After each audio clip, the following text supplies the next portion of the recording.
Presidential candidate Jeb Bush is a big proponent of education reform, specifically charter schools, and he frequently talks about his involvement founding a charter school in Miami. But there's only one little problem.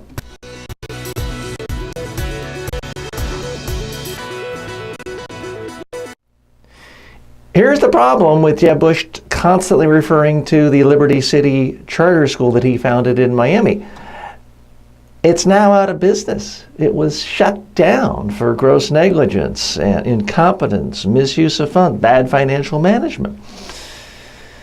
And the New York Times had a bit of fun at Jeb Bush's expense this weekend, chronicling this use of this school in all of his speeches on education.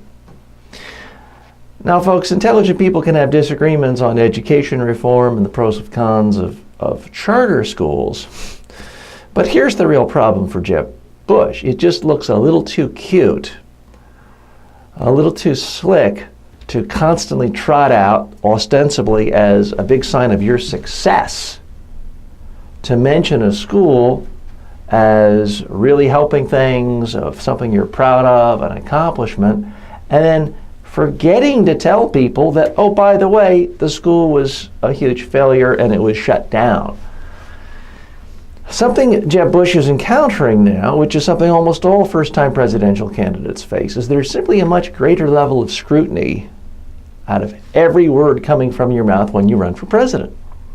If you're a governor, a statewide candidate, there simply aren't the eyeballs examining every single word out of your mouth. And let's face it, all of us in real life occasionally frame things in a positive light. Doesn't mean we lie. And Jeb Bush was not been accused of lying here.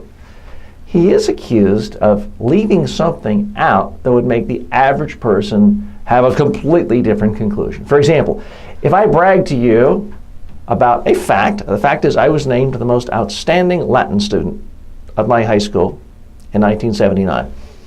Sounds impressive, whatever you think of me, or Latin, that sounds impressive. It doesn't sound as impressive when I tell you the rest of the story. The rest of the story is I was the only student taking Latin that year in my high school. Obviously not a very impressive feat.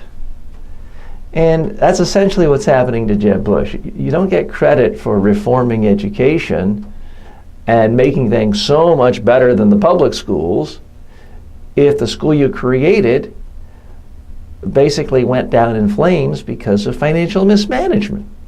Now, this is not going to be the sort of thing that destroys Jeb Bush's presidential campaign. It's a minor blip. To me, the interesting thing is, how does he and his staff react to this? Do they learn from this? Do they realize, okay, we have to scrutinize every single word, every single speech coming out of this candidate's mouth to protect ourselves? Or do we just keep on going? I tend to think that Jeb Bush is someone who's going to learn on the campaign trail. I'm not predicting that he wins the Republican nomination at the moment, but he does seem like a smart person who has at least the capacity to learn on the campaign trail. We'll see. Post your comments right here. Thanks.